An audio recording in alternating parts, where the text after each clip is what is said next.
के सहकारी क्रय विक्रय केंद्र पर कांग्रेस राष्ट्रीय सचिव विधायक काजी निजामुद्दीन धान के भुगतान की मांग की समस्या को लेकर पहुंचे।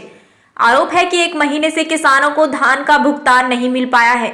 किसान रोजाना धान विक्रय केंद्रों पर चक्कर लगा रहे हैं, लेकिन वहां के समक्ष अधिकारी नदारद मिलते हैं, जिसकी वजह से किसानों को भारी परेशानियों का सामना करना पड़ रहा है। वहीं किसानों की शिकायत के बाद काजी निजामुद्दीन धान केंद्र पर पहुंचे तो वहां के समक्ष अधिकारी मौके से नदारद मिले। इस दौरान विधायक ने कहा कि डबल इंजन की सरकार ने किसानों को धान का भुगतान 48 घंटों में किए जाने की घोषणा की है, लेकिन धरातल पर सरकार किसानों का शोषण कर रही है। वहीं 1 माह बीत जाने के बाद भी किसानों को धान विक्रय का भुगतान नहीं मिल पा रहा है। ऐसी हालत में किसान खुद को ठगा सा महसूस कर रहा है। किसान हूँ और मैंने 23 अक्टूबर को अपना धान डाला। मेरे परिवार का धान यहाँ डला है। मैं अपने परिवार के धान की मैं यहाँ पर भुगतान के लिए पूछने के लिए आया हूँ, क्योंकि जो मुझे सरकार की तरफ से जो दिशा निर्देश है उसकी जानकारी है, उसमें ये कहा गया है कि 48 घंटे धान डलने के 48 घंटे के अंदर जो किसान रजिस्टर्ड होगा और जो धान जितना उसने डाला होगा उसका आरटीजीएस उसके अकाउंट में आ जाएगा।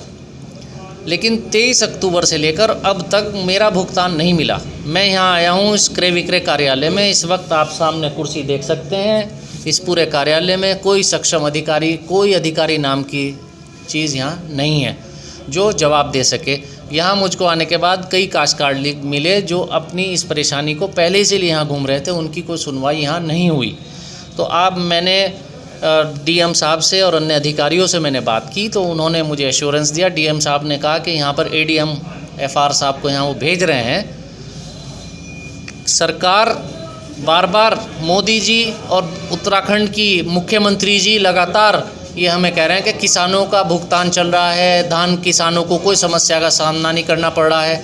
लगभग 1 महीने का भुगतान जब मेरा खुद का है तो अन्य किसानों का क्या हो रहा होगा। मैं आज इस सवाल को लेकर यहाँ मौजूद हूँ। मुझको जवाब जब तक नहीं मिलेगा मैं यहाँ हूँ, जब तक कोई अधिकारी मुझको एश्योरेंस नहीं देंगे कि कब तक किसानों का भुगतान होगा, तब तक मैं यहाँ बैठा रहूँगा। और इस दफ्तर की हालत मैं आपके माध्यम से, क्योंकि सरकार तो ये जनता के, किसानों के, मजदूरों के सरोकार से बहुत दूर है, उनको दिखाना चाहता हूँ आपके कार्यालय का क्या हाल है। क्या मामला है? देखिए, ये जो प्रोसेस है कि धान किसान अपने निश्चित केंद्रों पे देता है और उसके बाद उनका भुगतान होता है। तो विधायक जी का था कि भुगतान जो तय समय के अनुसार होना चाहिए वो नहीं हुआ, और उसके साथ साथ चूँकि प्रत्येक क्रय केंद्रों के कुछ अपने लक्ष्य थे। ये केंद्र जो है यूसीएफ द्वारा संचालित हो रहा था, तो इनका कहना है कि टारगेट यहाँ पूरा हो गया है।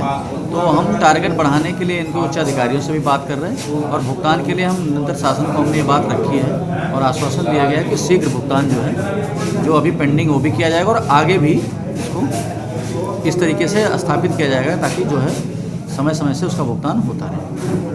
किसानों की काफ़ी दिनों शिकायत थी कि यहाँ जो विक्रय केंद्र यहाँ खरीद नहीं हो पा रही है। अधिकतर जो खरीदा जा रहा है धान वो मंडी में ही खरीदा जा रहा है। काफ़ी दिनों किसानों की शिकायत थी।